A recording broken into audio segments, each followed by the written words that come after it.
తెలంగాణలో Kingfisher బీర్ల supply నిలిపివేసింది యూబీఎల్ సంస్థ. అయితే బకాయిలు చెల్లించకపోవడం, ధరలు పెంచకపోవడంతో నిర్ణయం తీసుకున్నట్లుగా స్పష్టం చేసింది. మరోవైపు ఇదే ఇష్యూపై తెలంగాణ ఎక్సైజ్ శాఖ మంత్రిగా జూపల్లి కృష్ణారావు ఒక క్లారిటీ ఇచ్చారు.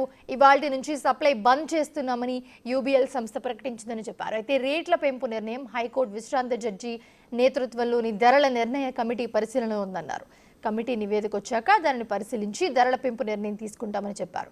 కమిటీ నివేదిక ఇవ్వకముందే బెవరేజ్ కార్పొరేషన్పై ఒత్తిడి సరికాదన్నారు. గుత్తాధిపత్యంలో ఒత్తిడి చేస్తూ ఉన్నారని, ఎవరి ఒత్తిళ్లకు తలొగ్గం, ప్రజలపై భారం పడనివ్వమన్నారు మంత్రి జూపల్లి. యునైటెడ్ బ్రెవరీస్కు 658 కోట్లే బకాయిలున్నట్లుగా మరోసారి ఫుల్ క్లారిటీ ఇచ్చారు ఆయన. ఈ విధంగా వాళ్ళు అడిగిన ప్రకారం పెంచితే ప్రజలపైన ఈ కరెక్ట్ చెప్పాలంటే మందు ప్రియులపైన భారం పడుతుంది. అయితే ఈ యొక్క ప్రైజ్ రివిజన్ అనేది ఎక్కడ ఏ రాష్ట్రంలో కూడా పెంచేటి ప్రతి కొన్ని రాష్ట్రాలు 2 సంవత్సరాలు, కొన్ని సంవత్సరాలు, కొన్ని రాష్ట్రాలు సంవత్సరానికి, కొన్ని రాష్ట్రాలు 3 సంవత్సరాలు పెంచుతూ ఉంటారు. అంటే 3 సార్లు ధర పెరిగినప్పుడు పెంచుతూ ఉంటారు.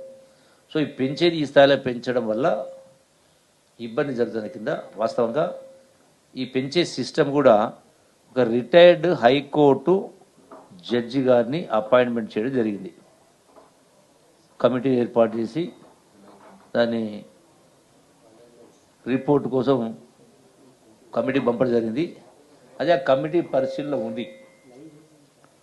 త్వరలోనే ఆ కమిటీ పరిశీలన రాగానే ఎంత పెంచాలా, ఏం పెంచాలనేది ప్రజలపైన భారం పడకుండా, వాళ్ళు అడిగినట్టు కాకుండా ఆ రిపోర్ట్ వచ్చిన తర్వాతనే మనం చెప్పగలుగుతాం.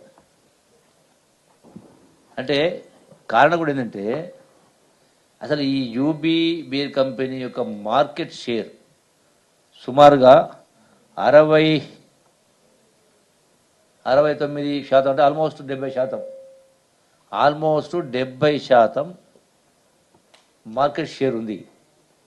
అంటే ప్రజలకు అలవాటైంది కాబట్టి, ఇంకో మాట చెప్పాలంటే ఇంగ్లీష్ అంటే మోనోపల్లి అంటాం, తెలుగులో చెప్పాలంటే గుత్తాధిపత్యం అంటాం. సో ఈ విధంగా రేట్లు పెంచమని డిమాండ్ చేస్తాను. దీనికి ప్రభుత్వం వాళ్ళు అడిగిన ప్రకారం చెయ్యని కారణంగా ఈ యొక్క బీర్ను సప్లైని బంద్ చేసే కారణం చేస్తూ ఉన్నారు. ఇది ఎట్లాగూ కమిటీ పరిధిలో ఉంది కాబట్టి ఆ కమిటీ రిపోర్ట్ రాగానే ఏం చేయాలనేది ప్రభుత్వం పైన భారం పడకుండా, వాళ్ళు అడిగిన ప్రకారం కాకుండా చేసే కార్యక్రమం చేయడం జరుగుతుంది.